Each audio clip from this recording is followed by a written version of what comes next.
Assalamualaikum warahmatullahi wabarakatuh. Halo teman-teman semua, perkenalkan nama saya Arini Dwi Mayansari dengan NIM F131220235 dari Fakultas Psikologi Universitas Semarang.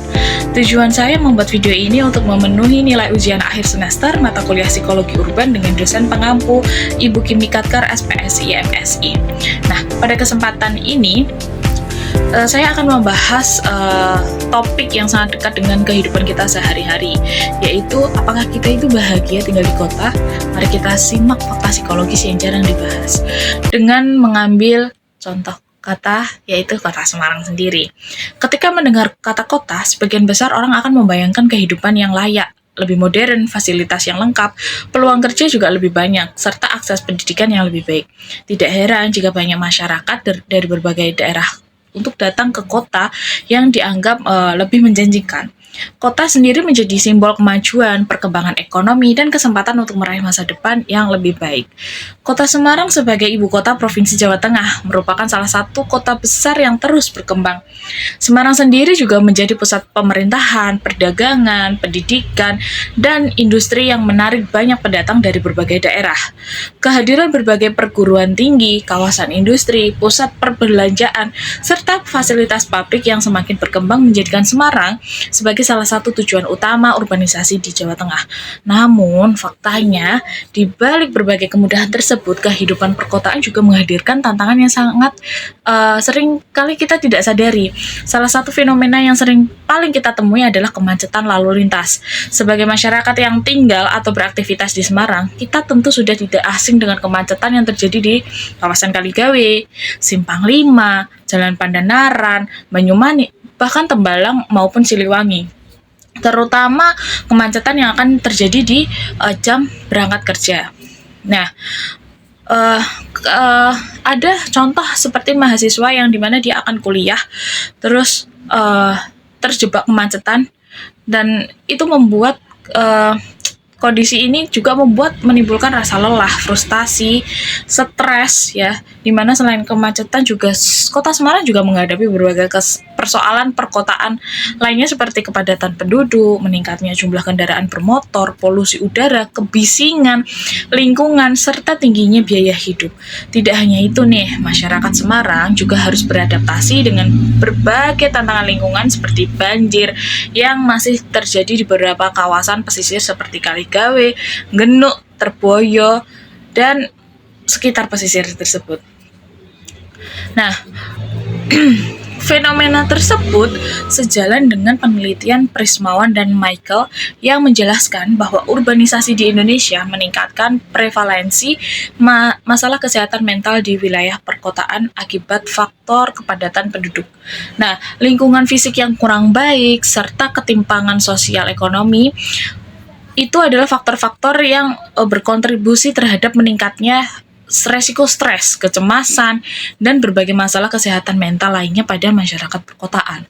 Nah, jika kita lihat nih dari sudut pandang psikologi, fenomena tersebut dapat dijelaskan menggunakan teori stres yang dikemukakan oleh Lazarus dan Folkman. Menurut teori ini, stres muncul ketika seseorang menilai bahwa tuntutan yang berasal dari lingkungan melebihi kemampuan dirinya untuk mengatasi tuntutan tersebut. Artinya, bukan kemacetan dan kepadatan kota yang menyebabkan stres, melainkan bagaimana individu memandang dan merespon kondisi tersebut. Sebagai contoh, seorang mahasiswa yang harus membagi waktu antara kuliah, organisasi, pekerjaan, serta perjalanan yang cukup jauh menuju kampus, mungkin akan merasa kewalahan apabila tuntutan tersebut dianggap terlalu berat. Jika kondisi itu terjadi secara terus-menerus, maka waktu istirahat itu akan kurang dan individu akan mengalami stres. Selain teori stres, fenomena kehidupan perkotaan juga dijelaskan melalui teori crowding dari Gifford. Menurut teori ini, crowding bukan hanya berkaitan dengan jumlah orang yang banyak dalam satu tempat, tetapi juga berkaitan juga dengan persepsi individu terhadap kepadatan lingkungan yang membuat seseorang itu merasa sesak, kehilangan privasi, dan tidak nyaman. Nah, dalam kehidupan sehari-hari di Kota Semarang, kondisi crowding ini dapat dirasakan ketika seseorang tinggal di lingkungan di pemukiman yang padat, terus menggunakan transportasi yang penuh pada jam sibuk, atau berada di pusat-pusat keramaian yang dipadati banyak orang. Nah, penelitian ini juga menunjukkan bahwa crowding memiliki pengaruh yang signifikan terhadap tingkat stres masyarakat dengan kontribusi sebesar 85,9%. Hal ini juga menunjukkan nih bahwa semakin tinggi tingkat kesesakan yang dirasakan seseorang, maka semakin tinggi pula tingkat stres yang mungkin akan dialaminya. Nah, dari penjelasan tersebut dapat kita pahami nih bahwa kehidupan perkotaan tidak hanya memberikan berbagai kemudahan, tetapi juga menghadirkan tekanan psikologis yang memang perlu kita kelola dengan baik. Apabila kondisi tersebut tidak ditangani secara tepat, maka akan muncul berbagai dampak terhadap masyarakat urban. Dampak yang pertama pastinya adalah meningkatnya resiko gangguan kesehatan mental seperti stres, kecemasan, dan depresi. Nah, menurut penelitian mengenai dampak urbanisasi terhadap kesehatan mental, kelompok yang paling rentan mengalami kesehatan mental adalah anak muda, perempuan, dan masyarakat yang berpenghasilan rendah. Jika dikaitkan dengan kehidupan mahasiswa di Kota Semarang nih, tekanan akademik, tuntutan untuk berprestasi, masalah keuangan, serta proses adaptasi dengan lingkungan baru dapat menjadi sumber stres yang cukup besar. Banyak juga mahasiswa yang tinggal jauh nih dari keluarga sehingga harus belajar hidup mandiri sekaligus menghadapi berbagai tuntutan akademik. Nah, dampak berikutnya apa? Pastinya ada perubahan perilaku. Individu yang mengalami stres cenderung lebih mudah marah, mudah tersinggung, sulit berkonsentrasi, dan mengalami penurunan motivasi dalam menjalankan aktivitas sehari-hari. Nah, penelitian mengenai crowding juga menunjukkan nih bahwa lingkungan yang padat dapat memicu munculnya perilaku agresif, menurunkan perilaku prososial, serta mengurangi kenyamanan psikologis seseorang. Selain berdampak pada kesehatan mental, stres juga dapat memengaruhi kesehatan fisik.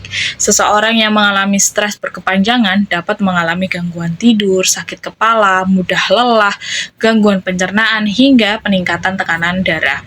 Kondisi ini menunjukkan bahwa kesehatan mental dan kesehatan fisik merupakan dua hal yang saling berkaitan dan tidak dapat dipisahkan seperti kamu dan pasanganmu.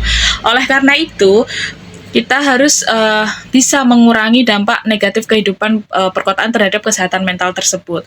Salah satu langkah yang dapat dilakukan adalah meningkatkan kemampuan dalam mengelola stres. Individu perlu belajar nih mengatur waktu dengan baik, memberikan kesempatan bagi diri sendiri untuk beristirahat, serta mengembangkan strategi coping yang sehat ketika menghadapi berbagai tekanan kehidupan. Selain itu, masyarakat juga dapat memanfaatkan ruang terbuka hijau yang tersedia di Kota Semarang seperti Taman Indonesia Kaya, Taman Menteri Supeno, kawasan Kota Lama, maupun ruang publik lainnya sebagai sarana rekreasi dan relaksasi. Aktivitas sederhana seperti berjalan santai, berolahraga, atau menikmati suasana yang lebih tenang dapat membantu menurunkan tingkat stres. Menjaga hubungan sosial juga menjadi faktor yang sangat penting. Dukungan dari keluarga, teman, pacar, maupun lingkungan sekitar dapat membantu seseorang menghadapi berbagai tekanan hidup dengan lebih baik. Nah, ketika mengalami kesulitan, seseorang itu tidak perlu memendam masalah dengan dirinya sendiri, tetapi juga bisa bercerita dengan orang lain dan mendapatkan dukungan dari orang lain. Di samping itu, pemerintah juga memiliki peran penting dalam menciptakan lingkungan perkotaan yang lebih sehat. Penyediaan ruang terbuka hijau, pengembangan transportasi publik yang nyaman, pengurangan kepadatan kawasan tertentu, serta peningkatan akses layanan kesehatan mental merupakan langkah-langkah yang dapat membantu meningkatkan kualitas hidup masyarakat perkotaan. Nah, dari semua itu, kita dapat simpulkan nih bahwa kehidupan di Kota Semarang memberikan banyak peluang dalam bidang pendidikan, pekerjaan, dan pengembangan diri. Akan tetapi, dan perlu diingat, di balik berbagai kemudahan tersebut, terdapat berbagai tantangan psikologis yang perlu mendapat perhatian. Kemacetan, kepadatan penduduk, banjir, rob, itu serta tuntutan akademik maupun pekerjaan, itu dapat mempengaruhi kesehatan mental individu. Melalui teori stres dan crowding tadi, kita dapat memahami kondisi lingkungan perkotaan memiliki pengaruh yang besar terhadap kesejahteraan psikologis individu. Oleh karena itu nih, menjaga kesehatan mental menjadi tanggung jawab bersama baik oleh individu, keluarga, masyarakat, maupun pemerintah. Akhirnya saya ingin mengajak nih kita semua untuk melakukan refleksi sederhana. Apakah selama ini kita hanya berfokus mengejar kesuksesan dan produktivitas di kota? Nah, sekarang saya ingin mengajak kamu, aku, kita semua nih untuk melakukan refleksi sederhana. Apakah selama ini tuh kita hanya berfokus mengejar kesuksesan dan produktivitas di kota? Ataukah kita juga sudah memberikan perhatian yang cukup terhadap kesehatan mental diri kita sendiri? Karena pada akhirnya tujuan hidup di kota itu bukan hanya untuk bertahan dan berhasil, tetapi juga untuk hidup dengan lebih sehat, sejahtera, bahagia, dan pastinya aman. Nah, teman-teman, dari pembahasan tadi, kita bisa melihat nih bahwa tinggal di kota, khususnya di kota Semarang, memang memiliki banyak keuntungan. Kita lebih mudah mendapatkan akses pendidikan, pekerjaan, transportasi, hingga berbagai fasilitas umum. Namun, di balik semua kemudahan itu, ada juga tantangan yang sering kali kita tidak sadari, seperti kemacetan, kepadatan penduduk, polusi, tekanan pekerjaan, maupun perkuliahan yang memang perlahan dapat mempengaruhi kesehatan mental kita sendiri. Nah, melalui pembahasan ini, saya belajar nih bahwa menjaga kesehatan mental sama pentingnya dengan menjaga kesehatan fisik. Di tengah kesibukan dan cepatnya kehidupan di kota, kita juga perlu untuk meluangkan waktu untuk beristirahat, menikmati waktu bersama keluarga, teman, pacar, selingkuhan, suami, siapapun itu, agar kita itu bisa membuat merasa lebih tenang dan bahagia pastinya. Nah, jadi hidup di kota itu bukan berarti kita harus terus sibuk dan mengejar banyak hal tanpa henti. Yang terpenting adalah bagaimana kita bisa menyeimbangkan antara mengejar tujuan hidup dengan menjaga kesehatan mental agar tetap bisa menikmati setiap prosesnya.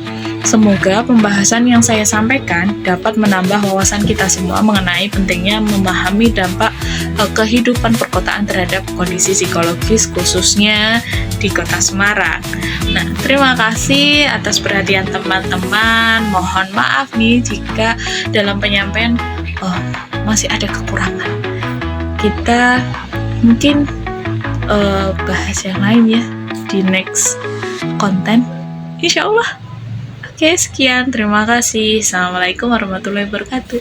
Bye.